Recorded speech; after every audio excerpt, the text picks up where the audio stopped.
सर्वमंगलमांगल्ये शिवे सर्वार्थ साधिके शरण्ये त्र्यंबके गौरी नारायणी नमोस्तुते।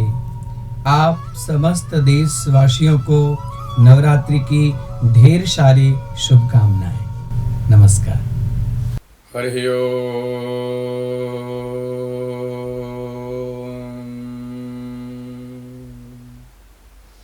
स्वस्ति श्री गणेशाय नमः। ओम।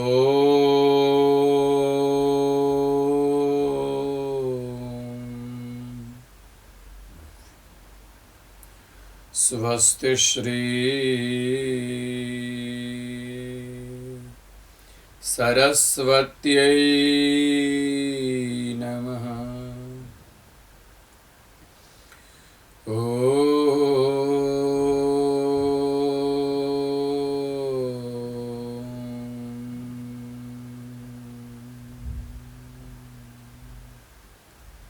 स्वस्ति श्री गुरुभ्यो नमः।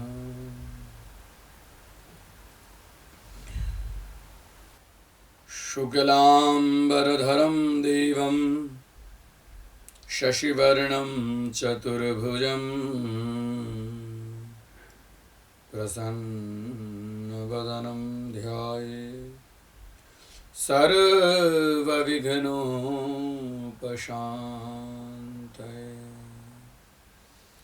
नमस्ते शारदे देवी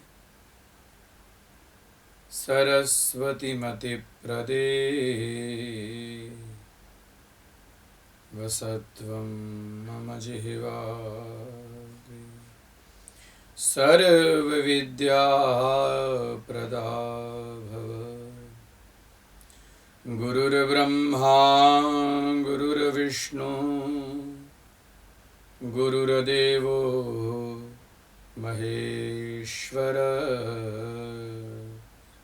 गुरुः साक्षात् परब्रह्म तस्मै श्री गुरवे नमः। आरूढ़ा श्वेतहंसे भ्रमति च गगने दक्षिणे चाक्षसूत्रम् वामे हस्ते च दिव्याम्बर कनकमयं पुस्तकं ज्ञानगम्यं। सा वीणा वादयन्ती स्वकरकरजपै शास्त्रविज्ञानशब्दै क्रीडन्ती दिव्यरूपा करकमलधरा भारती सुप्रसन्ना। सृष्टौ या सर्गरूपा जगदवनविधौ पालनीया च रौद्री संहारे चापि यस्याः जगदिदमखिलं क्रीडनं या पराख्या। पश्यन्ति मध्यमाथोस्तदनु भगवती वैखरी वर्णरूपा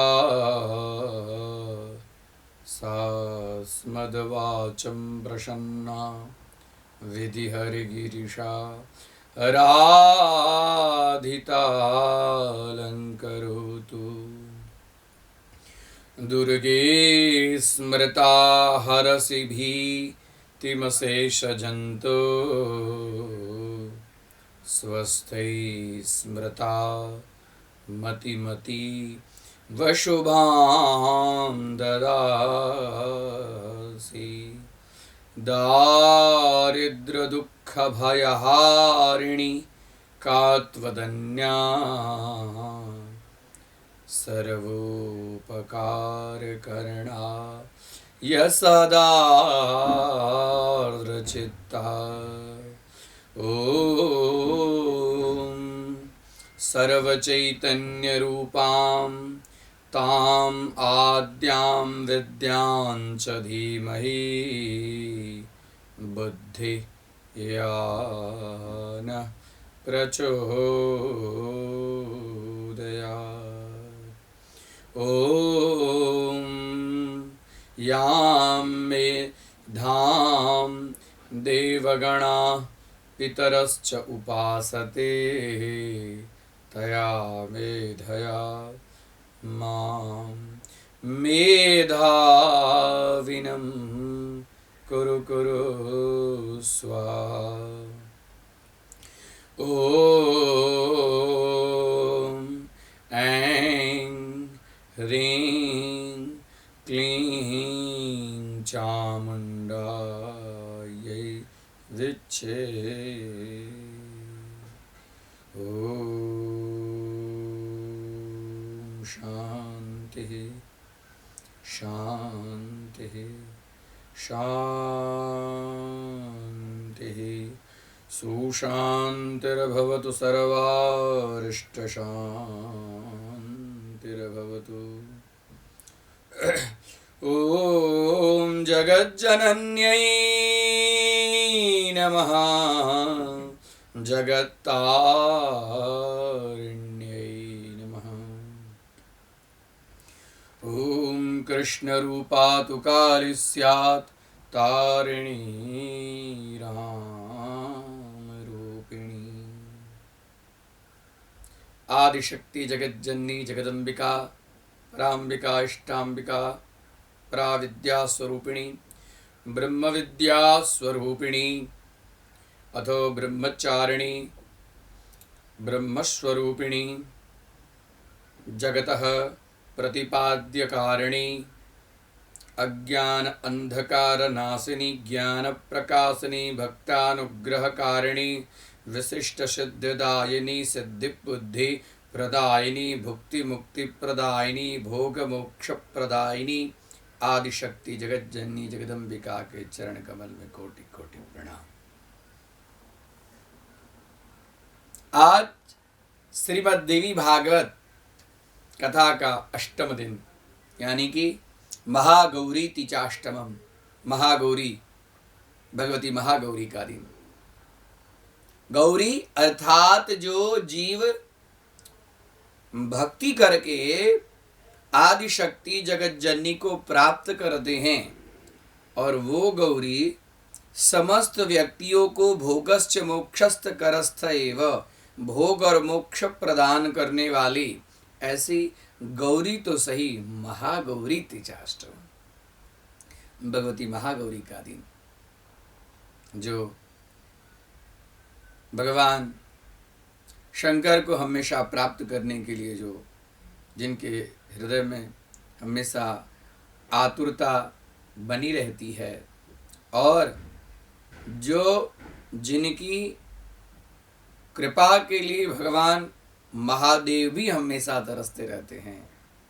इसी के लिए भगवान ने अपना वामांग जो है वो उनको दे दी, दक्षिणांग स्वयं रखे और वामांग गौरी को दे दिए। ऐसे नमः शिवाय च नमः शिवाय महागौरी के चरण कमल में कोटि कोटि प्रणाम।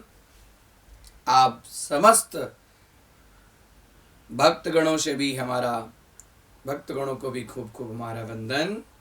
श्रीमद् देवी भागवत का यह 8वां दिन आप लोग इस चैनल के माध्यम से, दिव्यांग चैनल के माध्यम से श्रीमद् देवी भागवत कथा का रसपान कर रहे हैं।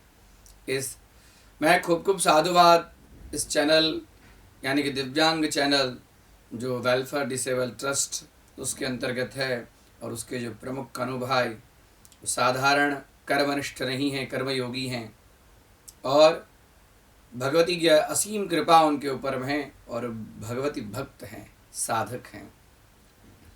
उनकी ही प्रेरणा से और हमारे धवल भाई धारिया जी के सौजन्य से श्रीमद् देवी भागवत कथा जो इस दिव्यांग चैनल के माध्यम से चालू ये 8 दिनों से हो रहा है। इनके लिए हम गोनू भाई का भी हृदय से साधुवाद करते हैं, धवल भाई को भी हृदय से साधुवाद करते हैं। आइए चलिए, आज की कथा बड़ी सुंदर कथा है, जो शालिग्राम प्रिया जिनकी कथा कल अवशेष रह गई थी, तुलसी। तुलसी हेव रूपांच रत्न रूपांच मंजरीम भव मोक्ष प्रदाम तुभ्यम। जिनकी कृपा से जीव भवसागर से तर जाता है और जिनकी कृपा से जीव मोक्षाधिकारी होता है, ऐसी जो तुलसी के सेवन मात्र से व्यक्ति समस्त रोगों से दूर हो जाता है। और तुलसी के ऊपर में हमारी सनातन संस्कृति है नित्य, जो हम सूर्य नारायण को अर्घ्य देते हैं, जल देते हैं। कई घरों में ऐसी परंपराएं हैं कि वह जो अर्घ्य दिया हुआ जल जो है वो तुलसी के कुंडे में, तुलसी के क्यारे में, तुलसी के चौरे में ही गिरता है। ऐसे बहुत सारे घरों के अंदर में ऐसी परंपराएं चली आ रही है। तुलसी माता को जल देना चाहिए। तुलसी माता को जल देने से दाम्पत्य प्रेम बढ़ता है। देखिए उसी की कथा है। आज जो जीव को प्रेम की प्राप्ति, इस कथा के श्रवण मात्र से जीव को प्रेम की प्राप्ति होती है। इस कथा के श्रवण मात्र से व्यक्ति के अंदर में अज्ञान रूपी अंधकार नष्ट हो जाता है। इस कथा के प्रेम से माता को पातिव्रत धर्म पालन करने के लिए और भी विशेष प्रेरणा मिलती है। इस कथा को सुनने मात्र से पति और पत्नी के प्रेम में वृद्धि होती है। इसके लिए पति और पत्नी दोनों का कर्तव्य है कि तुलसी मैया के अंदर में जल डालें, क्योंकि वह प्रेम स्वरूपिणी है। तुलसी जिसकी तुलना किसी और से हो ही नहीं सकती है। आइए उसकी कथा श्रीमद् देवी भागवत के 9वें स्कंद में प्रकृति स्वरूपा। कल जो कथा आपने वेदवती की कथा सुनी, आज वो धर्मध्वज की जो पुत्री जिसका नाम तुलसी, वो तुलसी का जन्म उनके माधवी नाम की पत्नी, दोनों गंधमादन पर्वत पर विहार करने के लिए कई वर्षों तक विहार करके श्रृंगार आदि क्रीड़ा में रत रहे, और उसके फलस्वरूप में वह मालती जो है वो गर्भवती हुई, और गर्भवती हुई 100 वर्ष तक वह गर्भ रहा। बताइए, 100 वर्ष तक वह गर्भ रहा, और मालती के चेहरे के ऊपर में दिव्य तेज, दिव्य कांति, एकदम हमेशा प्रसन्न रहती थी और भगवती की चिंतन करती थी। गंधमादन पर्वत पर ही कुटिया बनाकर दोनों रहते थे, राजा और रानी। उसी समय एक कन्या का जन्म हुआ। कन्या का रूप लावण्य, उसकी सौंदर्य अनुपम सौंदर्य, दिव्य सौंदर्य, स्वर्ण सी कांति, सुंदर सुंदर छोटे छोटे कपोल, हाथ पांव, ये चरण, ये ठोड़ी, गाल, नयन, सुंदर दिव्य स्वरूप। राजा सभी ऋषियों को बुलाए कि देखिए हमारे वहां पे एक कन्या का जन्म हुआ है। हे ऋषिगण, आज 10 दिन सुतिका से वह संपन्न हुई है, सुतिका से निवृत्त हो गई है। अब दशम्याम जातस्य ध्रुवस्य नाम विदध्यात्, 10 दिन के बाद जातक का नामकरण संस्कार करना चाहिए। कई लोग छठी के दिन में ही नामकरण संस्कार करते हैं, लेकिन छठी के दिन में नामकरण संस्कार के लिए शास्त्र आदेश नहीं देते। जब दशम्याम उत्तरस्य, 10 दिन के बाद, या 10वें दिन में, 11वें दिन में, 16वें दिन में, 22वें दिन में, इस तरह से नामकरण संस्कार करना चाहिए। तो सभी ऋषियों को बुलाते हैं कि देखिए हमारे वहाँ कन्या रत्न की प्राप्ति हुई है, आप इसको देखकर नामकरण संस्कार करें। ऋषि सब आते हैं और लक्ष्मी स्वरूपा है। अच्छा, पृथ्वी पर लक्ष्मी का प्रादुर्भाव हो तो पूछने की बात है क्या। उसके अंदर में लावण्य, छटा, रूप, अद्भुत, अनुपम सौंदर्य, दिव्य सौंदर्य, तीनों लोकों में ऐसी सुंदरी नहीं हो सकती।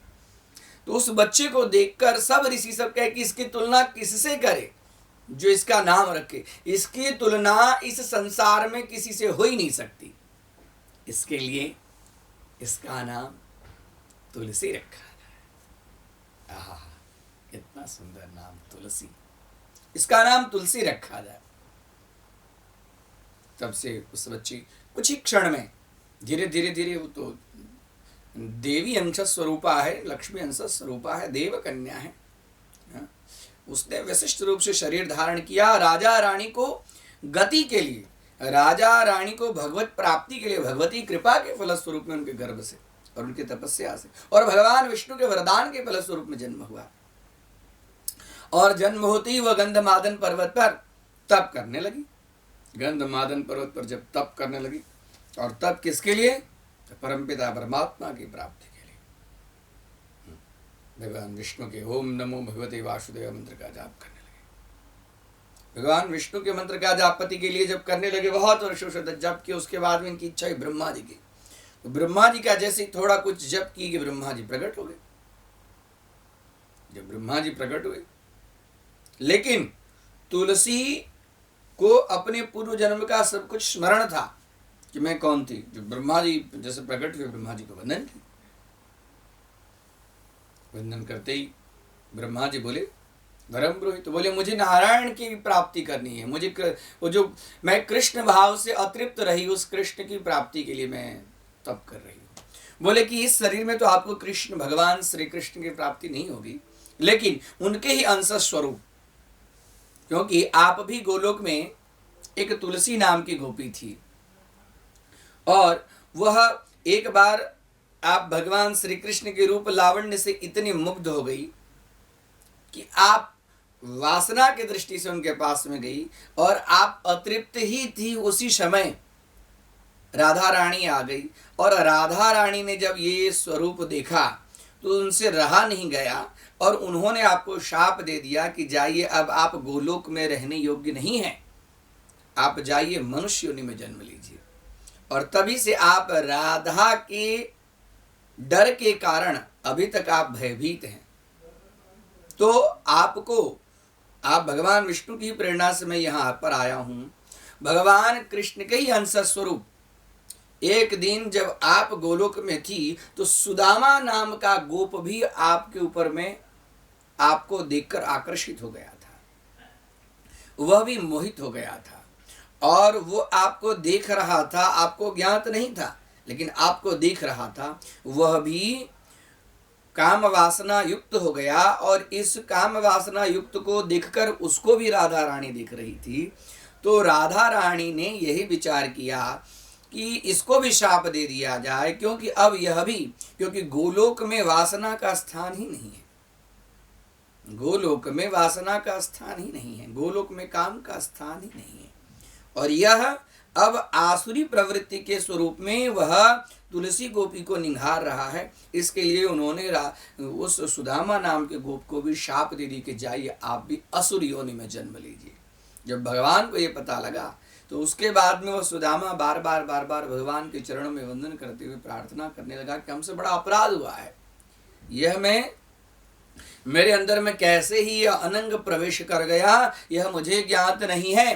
हे भगवान श्री कृष्ण, मुझे क्षमा कीजिए और मुझे अपने चरणों से अलग मत कीजिए। तब भगवान ने कहा कि चिंता करने की जरूरत नहीं है, आप पृथ्वी पर भी दैत्य वंश में आपका जन्म होगा, क्योंकि वृथा न हो ही देव ऋषि वाणी। राधा की वाणी मिथ्या नहीं होगी।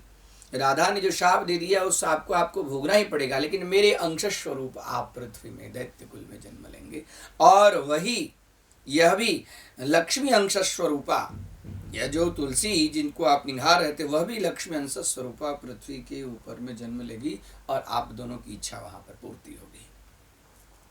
ये सब सारी बातें ब्रह्मा जी तुलसी को कह रहे हैं कि हे तुलसी, इस तरह से आपको इस शरीर में भगवान श्री कृष्ण की प्राप्ति नहीं होगी। यह अभी आपके लिए ही समुद्र के अंदर में दनु का पुत्र जो है वो शंखचूड़ नाम का, वही सुदामा जो गोप था, उस शंखचूड़ नाम का दानव उत्पन्न हो गया है तो दानव कुल में जन्म, लेकिन उसके अंदर में प्रवृत्ति कुछ देव की ही है।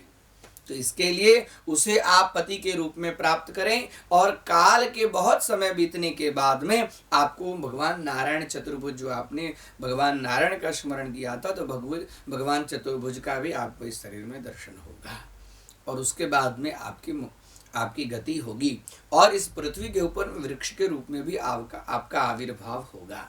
इस तरह से वरदान देकर ब्रह्मा जी वहां पर अंतर्धान हो गए। उसके बाद भी उसके बाद भी तुलसी ब्रह्मा जी के जाने के बाद भी वह तपस्या में रत रही और इसी समय एक दिव्य विमान पर चढ़कर समुद्र के अंदर में जो धनु का पुत्र शंखचूड़ था, वह सुदामा नाम का जो गोप था, वह भी दिव्य शरीर धारण करके दिव्य रथ पर गंधमादन पर्वत यात्रा के लिए पृथ्वी के सौंदर्य को देखने के लिए वहां आया। और तुलसी को जैसे ही तप करता हुआ देखा कि उसका विमान नीचे उतरा और विमान नीचे उतरने के बाद में दोनों में वार्तालाप होने लगा। वह तुलसी बार बार रोकती है कि आप कौन हैं, एकांत निर्जन स्थान में ऐसे कन्या के साथ में आपको वार्तालाप नहीं करना चाहिए, संस्कार नहीं। इस तरह से बातचीत करते ही थे कि उसी समय पुनः ब्रह्मा जी वहां पर उपस्थित हुए और ब्रह्मा जी ने कहा कि तुलसी व्यर्थ की बातें क्यों कर रही हो, अभी अभी जो हमने तुमको वरदान दिया था उसी वरदान के फलस्वरूप में और भगवान श्री कृष्ण के प्रेरणा फलस्वरूप में यह शंखचूड़ का यहाँ पर आगमन हुआ है। आप दोनों गंधर्व विधि से विवाह करके आप दोनों दाम्पत्य धर्म को स्वीकार करें। ब्रह्मा जी के मध्यस्थ रहते हुए उन्होंने तुलसी और शंखचूड़ ने गांधर्व विधि से दोनों का विवाह हुआ और दोनों के विवाह होने के बाद बहुत समय तक दोनों रमण करने लगे, तो फिर भी दोनों की तृप्ति नहीं हो रही, एक दूसरे को तृप्ति नहीं होती थी। उस समय पुनः ब्रह्मा जी उपस्थित हुए और ब्रह्मा जी, क्योंकि यह ब्रह्मा जी के बार बार स्मरण करती थी, ब्रह्मा जी उपस्थित होते ही ब्रह्मा जी ने कहा कि वरम ब्रूहि, तुम बार बार मेरा चिंतन करती हो, बोलो। तो बोले कि इस सुदामा से मुझे तृप्ति नहीं हो रही है, तो आप मुझे ऐसा वरदान दे दीजिए कि मेरा सतीत्व जब तक रहेगा तब तक यह शंखचूड़ का वध न हो पाए, जब तक मेरा पातिव्रत धर्म जब तक रहेगा तब तक शंखचूड़ का वध न हो। जले तथास्तु कहकर ब्रह्मा जी अंतर्धान हो गए। यानी कि शंखचूड़, अब धीरे धीरे शंखचूड़ ने पृथ्वी के समस्त राजाओं को अपनी वश में कर लिया और अपने राज्य का विस्तार करने लगा। तुलसी के साथ में अनेक प्रकार के सुखों का उपभोग करके श्रृंगार आदि रस का एकदम आनंद लेने लगा। धीरे धीरे उसने तो विचार किया कि अब तो मैं पृथ्वी के संपूर्ण राजाओं को अपने अंदर में जीत लिया, और तो फिर भी भगवान का भक्ति करता था। अब उसके बाद में स्वर्ग के ऊपर में ही वह अपना चढ़ाई चालू कर दिया। स्वर्ग के ऊपर में चढ़ाई चालू कर देने के फलस्वरूप में देवराज इंद्र के साथ में युद्ध हुआ। देवराज इंद्र युद्ध में हार गए। उसके बाद में देवराज इंद्र, कथा जल्दी कहती हूँ, देखिए देवी भागवती की कथा है और दिव्य कथा है, साधारण कथा नहीं। अभी वो सावित्री की भी कथा बाकी है, अभी षष्ठी की कथा बाकी है, मंगल चंडिका की कथा बाकी है, सुधा की कथा बाकी है। कथा तो ऐसी देवी भागवत की दिव्य है कि एक कथा में पूरा ये एपिसोड पूरा हो जाए, इतनी कथा है। हाँ, तो शीघ्र कह दूँ, क्योंकि ये जो कथा है वो कथा जगत विदित है, लोक प्रचलित कथा है। कई लोग इसी शंखचूड़ को जालंधर के रूप में भी कहते हैं, और यही जालंधर और तुलसी की कथा है, जिसकी कथा अब तुलसी विवाह के दिन लोग सब सर्वत्र करते हैं। और ये कथा दिव्य कथा है। इसी कथा से तुलसी और शंख दोनों का, ये तुलसी और शंखचूड़ दोनों भगवान विष्णु के प्रिय हैं, क्योंकि शंख वाला जल जब तक भगवान शालिग्राम के ऊपर में चढ़ाया नहीं जाए तब तक शालिग्राम भगवान प्रसन्न नहीं होते, और शालिग्राम पर जब तक तुलसी नहीं चढ़ता है तब तक वो शालिग्राम में प्रसन्न। ऐसे दोनों जो है वो विष्णु प्रिय है। तो उसके बाद में स्वर्ग के ऊपर में चढ़ाई कर दिए। स्वर्ग के ऊपर में चढ़ाई करने के बाद में भगवान विष्णु बोले कि जब तक इसका सतीत्व है तब तक तो शंखचूड़ को कोई नहीं मार सकता। इसके लिए भगवान शिव जी की शरण में देवराज इंद्र जाते हैं। शिव जी की शरण में। शिव जी समझ रहे हैं कि ये साधारण तो है नहीं, तो शिव जी अपना दूत एक भेजते हैं।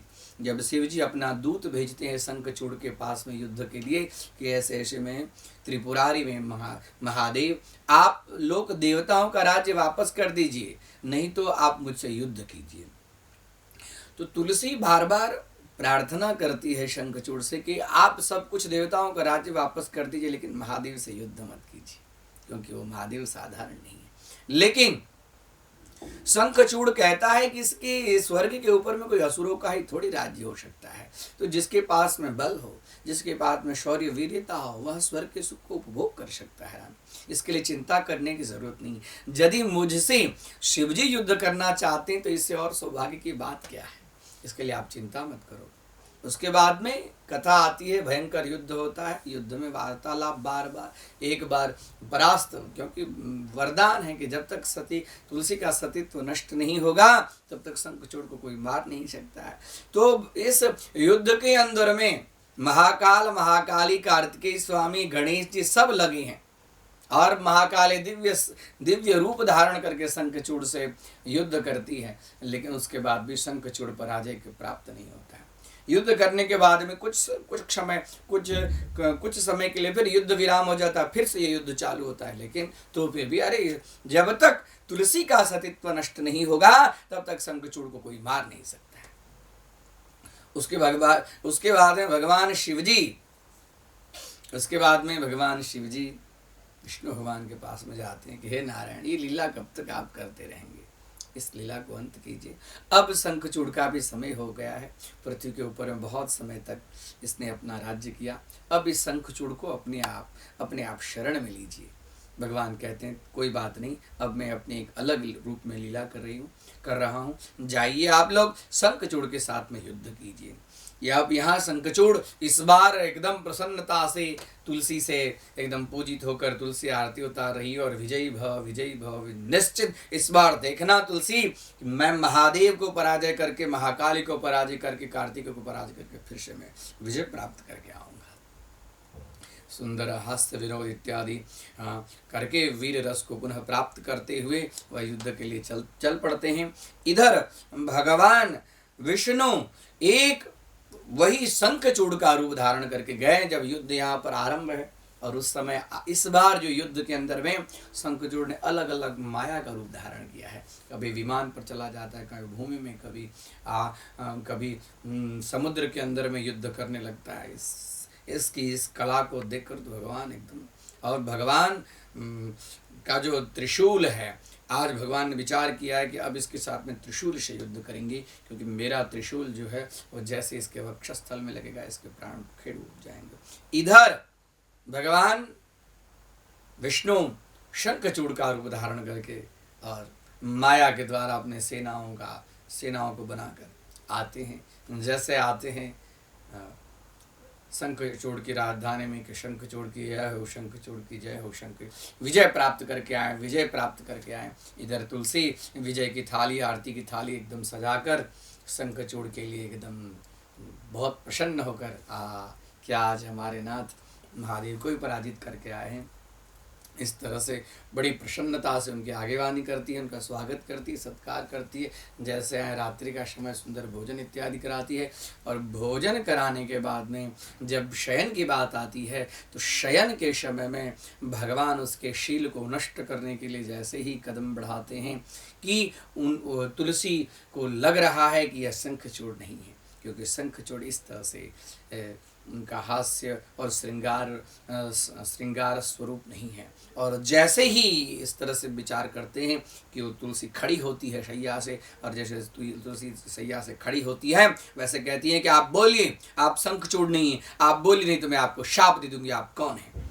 और उसी समय भगवान सशंख चक्रम सकिरीट कुंडलम सपीत वस्त्रम सरसीरुहेक्षणम सहार वक्षस्थल कौस्तुभश्रियम नमाम विष्णुम शीर्षा चतुर्भुजम, हाथ में शंख चक्र गदा पद्म धारण करके भगवान नारायण तुलसी को दर्शन देते हैं, मंद मंद मुस्कान करते हैं। लेकिन तुलसी भगवान नारायण के दर्शन करके भी आज वो प्रसन्न नहीं, खिन्न है, और बोलती है कि हे नाथ, मेरे शील को नष्ट करने के लिए, मेरे पातिव्रत धर्म को नष्ट करने के लिए आपने इस तरह से स्वांग रचा। आपका हृदय नहीं है, आपका ऐसा स्वरूप, आपका एक कर्म अनुकूल नहीं है, आपका हृदय हो ही नहीं सकता, आपका तो पत्थर का हृदय है। मैं आपको इस तरह से, मैं आपको पूजती थी, मैं भले आपके लिए व्याकुल थी, लेकिन इस शरीर में मैं शंखचूड़ के सिवाय किसी और को प्राप्त करने की इच्छा नहीं रखती थी। शंखचूड़ के वध के लिए आपने, हमारे पति के वध के लिए आपने ऐसा स्वरूप बना कर आया, और मेरे पति व्रत को नष्ट किया। जाइए, मैं आपको शाप देती हूँ कि आप पाषाण हो जाइए, पत्थर हो जाइए। और भगवान जैसे स्पर्श का, भगवान मंद मंद उसके शाप को भी स्वीकार करते हैं। भगवान मंद मंद मुस्कान करते उसका स्पर्श करना चाहते हैं कि तुलसी कहती कि हे नाथ, अब इस शरीर, यह शरीर मलिन हो गया है, अब यह शरीर गंदा हो गया है, अब यह शरीर स्पर्श करने योग्य नहीं हुआ है। इस शरीर को अब मैं रखना नहीं चाहती, अब इस शरीर को मैं छोड़ना चाहती। भगवान ने कहा, तुलसी तुम्हारे केस पास बड़े सुंदर है, तुम्हारे इस केस पास बड़े सुंदर है, तुमने मुझे शाप दे दिया तो क्या, तुम्हारा शाप भी मुझे स्वीकार है। तुम्हारे इस केस पास को देखकर आहा, मैं आज एकदम प्रसन्न हो रहा हूं। जाओ, इस धरातल के ऊपर तुम्हारे इस केस पास से एक महान वृक्ष की उत्पत्ति होगी, जिसका नाम भी तुलसी ही रखा जाएगा। और तुम्हारे शाप के कारण मैं पत्थर बनूंगा, और उस पत्थर के ऊपर में तुम्हारे इस पत्र जब चढ़ेगा तो उसके जो चढ़ाएगा उसके ऊपर मैं बहुत संतुष्ट, बहुत प्रसन्न होगा। जाओ, तुम्हारी इच्छा है कि इस शरीर को छोड़ो, तो इस शरीर के फलस्वरूप इस शरीर को छोड़ो तुम, और ये शरीर भी द्रवित जल का आकार ले लेगा, एक नदी का आकार ले लेगा। और गंडकी नाम की नदी, उसी गंडकी नाम की नदी के अंदर में पत्थर के रूप में मेरा स्वरूप होगा, और उस गंडकी नाम की नदी के अंदर में तुम्हारे तपस्या के फल स्वरूप में जो कीट मुझे कोतरेंगे, तुम्हारी इस भावना को जो कोतरेंगे, उससे मेरा शालिग्राम का रूप बन जाएगा। कोई रूप शंख का होगा, कोई रूप चक्र का होगा, कोई रूप चंदन का होगा, कोई अलग दिव्य आयुधों का होगा, अस्त्र शस्त्र का होगा, चरण का होगा। हे देवी, तुम चिंता मत करो, तुम जन्म जन्मांतर में मेरी थी और जन्म जन्मांतर में मेरी ही रहोगी। अब तुम्हारा समय हो चुका है, अब तुम इस मनुष्य लोक में रहने योग्य नहीं हो। तुमने जो कुछ किया उस पाप का प्रायश्चित हो गया। तुम राधा के इस बीज मंत्र का जाप करो, जिससे राधा के भय से तुम मुक्त हो जाओगे, और इस शरीर को छोड़कर तुम गंडकी नदी के रूप में अवतरित हो जाओ। तुम्हारे इस केस पास से सुंदर वनस्पति वृक्ष का निर्माण होगा, और तुम्हारे शाप के कारण मैं शालिग्राम का रूप धारण करूंगा। बोलिए तुलसी महारानी की जय। इसके लिए तुलसी हेम रूपांच रत्न रूपांच मंजरी। तुलसी कैसी है? तो स्वर्ण सदृश है, और उसकी मंजरी रत्न के रत्न रूपांच मंजरीम। और वो कैसी है? तो भव मोक्ष प्रदाम तुभ्यम अर्पयामि हरिप्रियाम। जो शालिग्राम के ऊपर में तुलसी का पान अर्पण करता है, भगवान उसके सारे पाप नष्ट कर देते हैं। ये तो तुलसी की बात आई। और इधर भगवान महादेव शंखचूड़ के साथ में युद्ध कर रहे थे। इस समय शंखचूड़ अब एक दिव्य विमान धारण करके आकाश में मायावी युद्ध कर रहा है। महादेव भी युद्ध करते करते शांत हो गए हैं, और उन्होंने भगवान विष्णु का स्मरण कर लिया। हो गए भगवान विष्णु प्रेरणा दिए कि यहाँ पर तुलसी का सतीत्व नष्ट हो गया है, और त्रिशूल लेकर महादेव भगवान विष्णु का स्मरण करते हुए शंखचूड़ के ऊपर में छोड़ते हैं। और ऐसा दिव्य त्रिशूल से शंखचूड़ का हृदय में जैसे ही लगता है, हृदय को आर पार त्रिशूल कर देता है। उसके हृदय को जैसे आर पार की तो समुद्र से ही उत्पन्न है। उसके हड्डियां अलग अलग अलग अलग अलग अलग, और जितने अलग अलग अलग अलग रूप में इस समुद्र के अंदर में उसकी हड्डियां निकलती है, हड्डियां जाती हैं त्रिशूल के कारण, छिन्न भिन्न उसकी हड्डियां हो जाती है। उस हड्डी से, प्रत्येक हड्डी से अलग अलग प्रकार के शंख का निर्माण। वही शंखचूड़, जिसके हड्डी के चूर्ण से शंख की उत्पत्ति है, वही शंखचूड़। और जैसे शंखचूड़ का वध हुआ, देवता सब आकाश में खड़े थे पुष्प लेकर। जय जयकार भगवान महादेव की जय हो, हे त्रिलोकी नाथ की जय हो, हे गौरी शंकर की जय हो, हे महाकाली की जय हो, हे कार्तिक स्वामी की जय हो। इस तरह से करते करते हुए पुष्प वर्षा करने लगे, और साथ साथ शंखचूड़ की भी जय हो। शंखचूड़ का भी जय जयकार करने लगे शंखचूड़ के। और जब लगा उस समय भी उसके नाम से भगवान विष्णु का ही नाम, और उस शंखचूड़ के हृदय की दिव्य शक्ति निकली और दिव्य शक्ति सीधे वैकुंठ में भगवान विष्णु के अंदर में श्री विग्रह के अंदर विलिप्त हो गई। इस तरह से शंखचूड़ की कथा सुंदर वर्णन मिलता है। शंख का वर्णन मिलता है कि जो व्यक्ति शंख में जल रखकर भगवान शालिग्राम के ऊपर में अभिषेक करता है उसके जन्म जन्मांतर के पाप नष्ट हो जाती। तुलसी का वर्णन मिलता है। शंखस्थ जल जो भगवान के ऊपर में 4 बार घुमाकर और वो जल जिस व्यक्ति के ऊपर में छिटका जाता है, अंग लग्नम, जैसे वो शंख का लगा हुआ जो जल व्यक्ति के शरीर में स्पर्श करता है उसके पाप और ताप नष्ट हो जाते हैं। भगवान विष्णु की पूजा में जब शंख ध्वनि होता है तो भगवान विष्णु अत्यंत प्रसन्न होते हैं। तुलसी का भी बड़ा महत्व है। तुलसी शालिग्राम के ऊपर में विष्णु भगवान के ऊपर में चढ़ाने से अनेक जन्म जन्मांतर के पाप नष्ट हो जाते हैं और पुण्य अश्वमेध यज्ञ का फल प्राप्त होता है। जो जीव शरीर छोड़ते समय उसके अंदर में तुलसी, उसके मुख में तुलसी दे दिया जाता है, उस तुलसी के फलस्वरूप में उसको भगवान की गति प्राप्त होती है। साइंस भी तुलसी के वृक्ष के लिए बहुत सारे रिसर्च करते हैं कि जिस आंगन में तुलसी का वृक्ष हो, तुलसी के लगे हुए हवा से बहुत सारे रोग नष्ट हो जाते हैं। तुलसी औषधि है। तुलसी वनस्पति नहीं, तुलसी साक्षात लक्ष्मी स्वरूप है।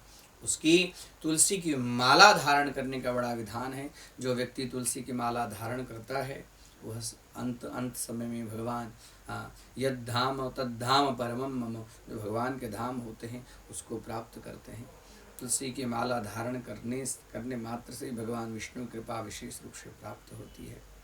तुलसी, शंख और शालिग्राम, इस प्रकार के अन्य तुलसी की कथा, शालिग्राम की कथा, शंख की कथा श्रीमद् देवी भागवत के अंदर में आती है। इस तुलसी के शंख के अंदर में जल और उस जल के अंदर में तुलसी यदि रखा जाए और वह जल यदि चरणामृत के रूप में पान किया जाए तो यानी कानी च पापानि ब्रह्म हत्या समानी च, अनेक प्रकार के ब्रह्म हत्या से वह व्यक्ति दूर हो जाता है। इस तरह से श्रीमद् देवी भागवत के अंदर में तुलसी और शंखचूड़ की कथा है। जिस तुलसी और शंखचूड़ की कथा सुनने मात्र से व्यक्ति के दाम्पत्य प्रेम में वृद्धि हो जाती है, पति पत्नी का प्रेम बढ़ जाता है। इस तरह से देवी भागवत के अंदर में तुलसी और शंखचूड़ की कथा है।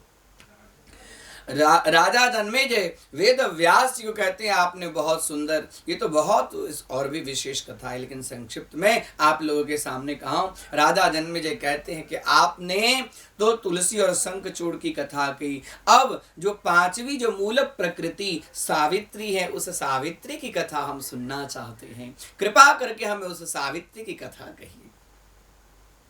भगवान वेद व्यास कहते हैं कि हे राजा जन्मेजय, आपने लोक कल्याण की कामना से और इस जगत में सावित्री की पूजा सबको प्राप्त हो, सावित्री की कथा सबको प्राप्त हो, ये इच्छा से आपने बहुत उत्तम बात पूछी है। चलिए आज मैं आपको सावित्री की कथा सुनाता हूँ। एक बार मद्र देश का राजा जिसका नाम था अश्वपति, वो अश्वपति को संतान नहीं था और उसकी पत्नी का नाम था मालती। वो दोनों को संतान नहीं था। संतान की प्राप्ति के लिए वशिष्ठ ऋषि के पास में जाते हैं और वशिष्ठ ऋषि से प्रार्थना करते हैं, हे वशिष्ठ ऋषि, आप हमें पुत्रिष्ट यज्ञ कराइए या जिस विधि से हमें संतान की प्राप्ति हो ऐसा हम पर कुछ कृपा करें। तो कहते हैं कि एक काम कीजिए, आप लोगों के भाग्य के अंदर में सावित्री भगवती की आराधना से संतानोत्पत्ति का विधान है। तो आप जाइए पुष्कर क्षेत्र में भगवती सावित्री के मंत्र का जाप कीजिए, जिसके फलस्वरूप में सावित्री आपको दर्शन देगी और उन्हीं की कृपा से आपको संतान प्राप्ति का संयोग है। और ये सुनते ही पुष्कर क्षेत्र में राजा अश्वपति और मालती दोनों जाकर सावित्री मंत्र का जाप करते हैं। 10,000 वर्ष तक सावित्री मंत्र का जाप करते हैं लेकिन भगवती सावित्री उन पर प्रसन्न नहीं होती हैं। उस समय आकाशवाणी होती हैं, हे राजन, हे रानी, आप गायत्री की आराधना कीजिए, आप मेरा दर्शन ऐसे नहीं कर सकते हैं। जो जीव जब तक आप 10 लाख गायत्री मंत्र का जाप कीजिए, 10 लाख गायत्री मंत्र के पश्चात में आप लोगों को दर्शन दूंगी। और जैसे ही सुने आप तो और भी अश्वपति और मालती के हृदय में प्रेम प्रसन्नता की बात नहीं है। भगवती दर्शन तो देगी। और इधर राजा अश्वपति और मालती वही पुष्कर क्षेत्र के अंदर में गायत्री मंत्र का जाप करने लगे। जब 10 लाख गायत्री का मंत्र पूर्ण हो रहा था, उसी समय वेदव्यास जी कहते हैं कि मेरे पिताजी यानी कि महर्षि पराशर, वही महर्षि पराशर ऋषि का वहां पर आगमन होता है। महर्षि पराशर ऋषि कहते हैं कि हे राजन, आप लोगों ने आकाशवाणी के अंतर्गत में 10 लाख गायत्री मंत्र का जाप कर लिया है।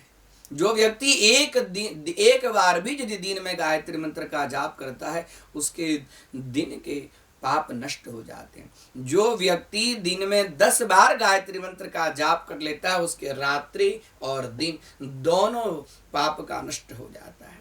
जो व्यक्ति 108 बार गायत्री मंत्र का जाप करता है, उसके 1 महीना के पाप नष्ट हो जाते हैं। इस तरह से गायत्री मंत्र के जप का बहुत सुंदर विशद चर्चा राजा अश्वपति को सुनाते हैं। हाँ, गायत्री का अर्थ ही होता है गायंतम त्रायते यस्मात् यासा गायत्री, जिसका गान करने से, जिसका जप करने से व्यक्ति की जन्म जन्मांतर के ताप नष्ट हो जाते हैं, उनका नाम है गायत्री। गायंतम त्रायते यस्मात् यासा गायत्री।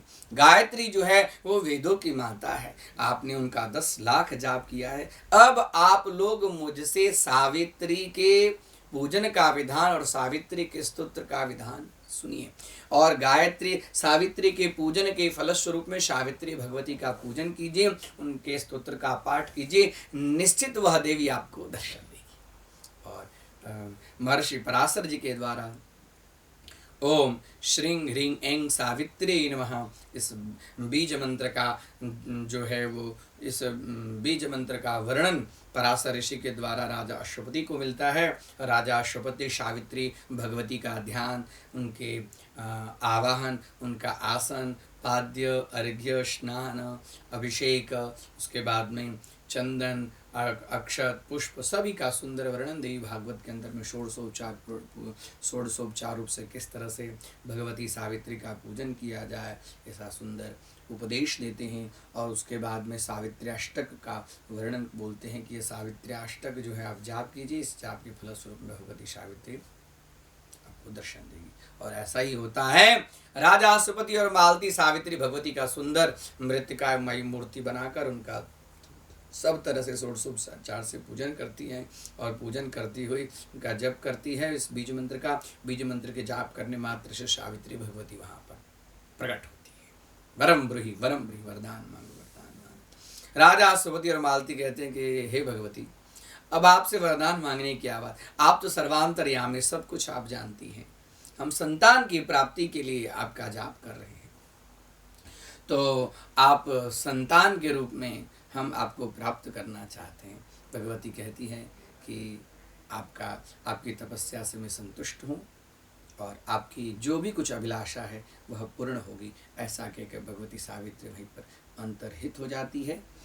कुछ समय के बाद में मालती देवी गर्भवती होती है। और गर्भवती होते ही एक वर्णन मिलता है कि 100 वर्ष तक मालती का गर्भ जो है वो रहता है। और उसके बाद में एक सुंदर कन्या रत्न की उत्पत्ति होती है। कन्या रत्न की उत्पत्ति होकर ऋषि मुनियों का आवाहन किया जाता है। ऋषि मुनि उस पुत्री का नाम भी सावित्री ही रखते हैं, क्योंकि राजा अश्वपति को ज्ञात है कि कन्या के रूप में भगवती सावित्री ही आएगी। और सावित्री जैसे आई, आते ही कुछ ही समय में वह अपने युवावस्था को प्राप्त करती, कि वह देव अंश है। ये मनुष्यों की बात अलग होती है और देवताओं की बात अलग होती है। देवताओं का चरित्र जो है कुछ अलग है। न देव चरितम चरित, कभी भी देवताओं के चरित्र के ऊपर में शंका नहीं करनी चाहिए। देवताओं के चरित्र का अनुकरण नहीं करना चाहिए। कुछ ही क्षणों में वह नवयुवती हो जाती है। और उसके बाद में सावित्री उसके लिए वर ढूंढते हैं, लेकिन कहीं मद्र नरेश अश्वपति उसके लिए वर के लिए शोधन करते हैं, कहीं भी उनको उनके लायक वर नहीं मिलता है। उसके बाद में अश्वपति कहते हैं कि हे सावित्री, तुम ही अपने अनुकूल जो है वो अपने वर को ढूंढो। और उसी समय राजा दिमतसेन के पुत्र जिनका नाम है सत्यवान, उसको देखकर सावित्री मोहित हो जाती है और उसको पिताश्री से कहती है कि हे पिताश्री, आप मेरा विवाह, दिमतसेन राजा गरीब, उनका राज्य नष्ट हो गया है, वो दोनों अंध हो गए हैं, लेकिन तो फिर भी मैं दिमतसेन जो पुत्र है, उनका पुत्र बड़ा ही सुंदर है, उससे मैं विवाह करूँगी। अब सावित्री की आज्ञा के अंतर्गत राजा विवाह करने के लिए तत्पर हो जाते हैं। ऐसे समय में नारद जी आते हैं। नारद जी कहते हैं कि हे अश्वपति, आप ये क्या कर रहे हैं? सत्यवान का तो 1 ही वर्ष की आयुष्य, विवाह होगा 1 वर्ष के बाद में। तो सावित्री को बहुत मनाते हैं, लेकिन तो फिर भी किसी की बात सावित्री सुनते नहीं है। पिता से आग्रह करते हैं कि आप मेरा पाणी ग्रहण संस्कार सत्यवान से कीजिए। जो विधि का विधान है, सावित्री और सत्यवान दोनों का विवाह होता है। विवाह होने के बाद में सब मालूम है, ज्येष्ठ शुक्ल पक्ष पूर्णिमा का दिन था। वह सत्यवान पिता का तो राज्य छीन लिया, पिता राज्य से नष्ट हो गए थे, श्री से नष्ट हो गए थे और 2 अंध थे दोनों। और उसके फलस्वरूप में यह अपने घर के लिए जलावन काटने के लिए प्रातः काल ब्रह्म मुहूर्त में ही जंगल में चल दी। उस दिन सावित्री भी उनके पीछे गई, क्योंकि सावित्री को ज्ञात है, सावित्री को अपने पूर्व जन्म का सब कुछ स्मरण है। सावित्री गई और उसके बाद में सत्यवान, ये सब वट सावित्री की कथा है। वट सावित्री की कथा सुननी चाहिए। वट सावित्री के पूजन करने मात्र से जो सौभाग्य स्त्री है वो अपने पति की दीर्घायु के लिए पूजन करती है। ये सब कथा ये देवी भागवती कथा है। देखिए, पहले तो आपने पतिव्रता के लिए आपने तुलसी कथा सुनी, और पति की लंबी आयुष्य के लिए जो है वो देवी भागवती कथा, प्रत्येक कथा व्यावहारिक कथा है। यह जो व्यवहार में आने वाली कथा है वो है। तो यहाँ पर सत्यवान ब्राह्म मुहूर्त में लकड़ी काट रहे हैं मेरे, और लकड़ी काटते काटते उनके सर में दर्द होता है, तो अपना कुल्हाड़ी नीचे रख देते हैं और वृक्ष नीचे उतरते हैं और बोलते हैं कि हे सावित्री, मेरे बहुत जोर से मेरा सिरोवेदना हो रहा है। सावित्री के जांघ के ऊपर में सत्यवान मस्तक रखकर वहीं पर लेट जाते हैं, और उसी समय अब इनका तो अंतिम समय आ गया है। ऐसे समय में दक्षिण मार्ग से, दक्षिण दिशा से महिषा के ऊपर में विराजमान होकर यमराज आते हैं, और यमराज आकर सत्यवान के प्राण लेकर प्रयाण करते हैं। जैसे सत्यवान के प्राण लेकर प्रयाण करते हैं, उसी समय सत्यवान के उसी वट वृक्ष के नीचे जो है वह सावित्री उनके शरीर को छोड़ देती है और यमराज के पीछे पीछे चलने लगती है। जब यमराज के पीछे पीछे चलने लगती है, कुछ दूर जब गई तो फिर भी पीछे मुड़कर यमराज देखते हैं तो फिर भी देवी पीछे पीछे जा रही है। अब धीरे धीरे धीरे अब मनुष्य, इसके बाद मनुष्य नहीं जा सकता है। वह देवी से कहते हैं कि हे देवी, अब तक तुम आई हो सही था, लेकिन अब इसके बाद में कोई भी इस शरीर के साथ में इस लोक में प्रवेश नहीं कर सकता है, इसके लिए तुम यहाँ से चली जाओ। लेकिन कहते हैं कि मैं अपने पति को छोड़ के कैसे चली जाऊंगी, आप मेरे पति के प्राण लेकर जा रहे हैं। बोले नहीं, अब इनका समय हो चुका था। वो बार बार यमराज से प्रार्थना करती है कि आप मेरे पति के प्राण वापस दे दें, लेकिन यमराज इस प्रार्थना से प्रसन्न होकर बोलते हैं सावित्री को कि तुम्हें यदि और कुछ वरदान मांगने की इच्छा है तो वरदान मांगो और तुम यहाँ से लौट जाओ। तो सावित्री वरदान मांगती है कि हे यमराज, यदि आप हम पर संतुष्ट हैं तो मुझे वरदान दीजिए कि मेरे सास ससुर जो नेत्रहीन हैं वह उनको नेत्र फिर से आ जाएं, ऐसा आप उनको वरदान दीजिए। तो यमराज तथास्तु कहते हैं। उसके बाद में चले जाते हैं। कुछ दूर जाने के बाद में फिर से देखते हैं कि सावित्री पीछे पीछे जा रही है। तो कहते हैं कि फिर से यमराज कहते हैं कि हे देवी, अब तुम जो कर्म कर रही हो यह कर्म अनुकूल नहीं है। उसके बाद में सावित्री पूछती है कि कर्म किसको कहते हैं, कौन सा कर्म व्यक्ति के कर्म करने लायक है, कौन सा व्यक्ति कर्म व्यक्ति के कर्म न करने लायक है। इस तरह से बहुत विशेष प्रश्न पूछती हैं, कौन सा धर्म है, किस धर्म का पालन करना चाहिए, किस धर्म की अवहेलना करने से व्यक्ति को किस प्रकार की प्राप्ति होती है। ऐसे बहुत सारे प्रश्न करते हैं। उस प्रश्न को सुनकर यमराज फिर से प्रसन्न हो जाते हैं और बोलते हैं कि हे देवी, तुम यहीं तक रहो, और भी जो तुम्हें कुछ वरदान मांगने की इच्छा है तो वरदान मांगो। वो वरदान मांगती है कि हे यमराज, यदि आप हम पर प्रसन्न हैं तो मुझे वरदान दीजिए कि हमारे सास ससुर को पुनः उनका जो राज्य था वापस मिल जाए। वो तथास्तु कहते हैं। फिर से यमराज चले जाते हैं। उसके बाद में यमराज चले जाने के बाद में पीछे पीछे पीछे पीछे सावित्री चली जाती है। और अब जब सावित्री चली जाती है तो वह अब दिव्य लोक में जाती है।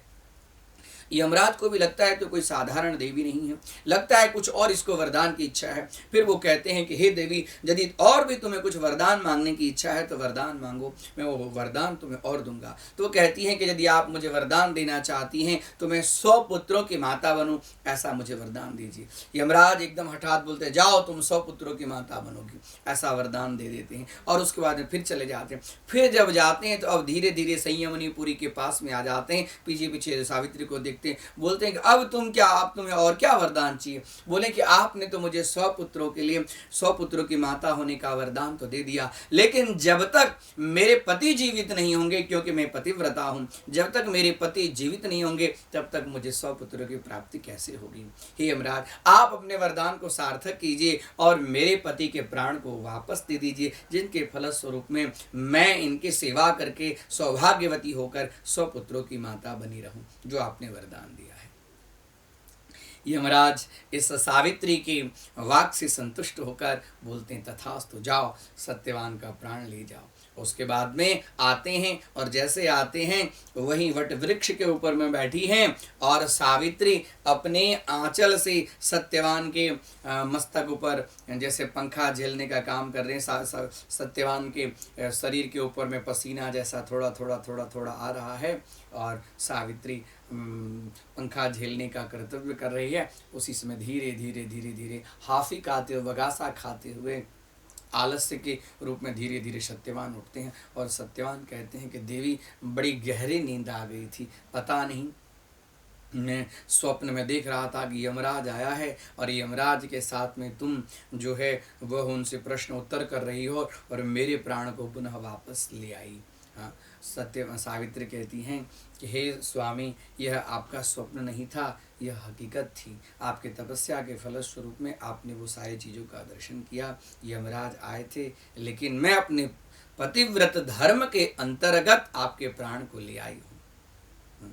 आप उठिए और चलिए। आज आपके माता पिता के नेत्र भी अच्छे हो गए हैं, उन लोगों को पुनः राज्य की भी प्राप्ति हो गई है और यमराज के आशीर्वाद के वरदान के फलस्वरूप में मैं 100 पुत्रों की माता बनूंगी, ऐसा भी वरदान। उसके बाद में सावित्री और सत्यवान दोनों मिलकर यमराज के 8 श्लोकों से स्तुति करते हैं, जिसको यमाष्टक बोलते हैं। जो भी व्यक्ति यमाष्टक स्तोत्र का पाठ करता है उसे यम से भय बंद हो जाता है, भय से मुक्त हो जाता है। इसके लिए देवी भागवत की कथा में यमाष्टक का वर्णन है। जो व्यक्ति को लगे कि मुझे मृत्यु का भय हो रहा है, उसे यमाष्टक स्तोत्र का पाठ करना चाहिए और अपने ज्येष्ठ शुक्ल पूर्णिमा के अंतर्गत अपने पति की लंबी आयुष्य की कामना करने के लिए, अपने पुत्र को स्वस्थ और दीर्घायु की कामना करने के लिए प्रत्येक प्रतिव्रता का कर्म है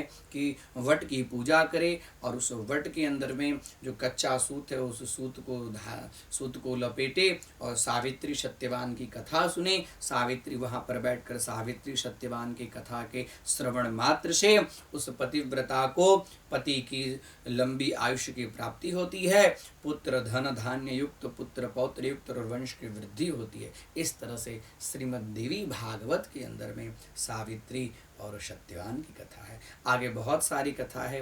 कल थोड़ी गौतम ऋषि की कथा करेंगे और जो षष्ठी, जो बच्चे का जो जन्म होता है, तो बच्चे के जन्म के समय में जिसको छठिहार बोलते हैं, छठे दिन में जो षष्ठी, और जो मिथिला प्रदेश बिहार वासी लोग जो छठ की पूजा करते हैं वो षष्ठी कौन है, उनकी पूजा कैसे होनी चाहिए, इसकी कथा करेंगे कल।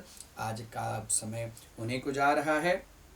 यह देवी भागवत की जो कथा है वो व्यावहारिक कथा है। प्रत्येक कथा से कुछ न कुछ सुंदर संदेश व्यक्ति को प्राप्त होता है। उस संदेश को यदि स्वीकार करें और उसको यदि जीवन के व्यवहार में लाए तो निश्चित भगवती कृपा उन भक्त को मिलेगी। आइए आप समस्त भक्तगणों से मैं आग्रह करता हूँ, अपना अपना हाथ जोड़ें, आंख बंद करें।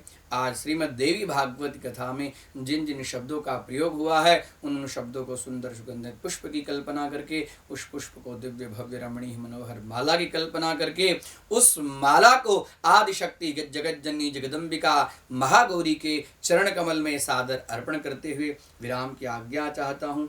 हरि ओम शांत शांत शांति। दुर्गा महारानी की जय, शेरा वाली मैया की जय, पहाड़ा वाली मैया की जय, लाटा वाली मैया की जय, हे सद्गुरु भगवान की जय, श्रीमद् देवी भागवत महापुराण की जय। ओम नमः पार्वती पते, हर हर महादेव।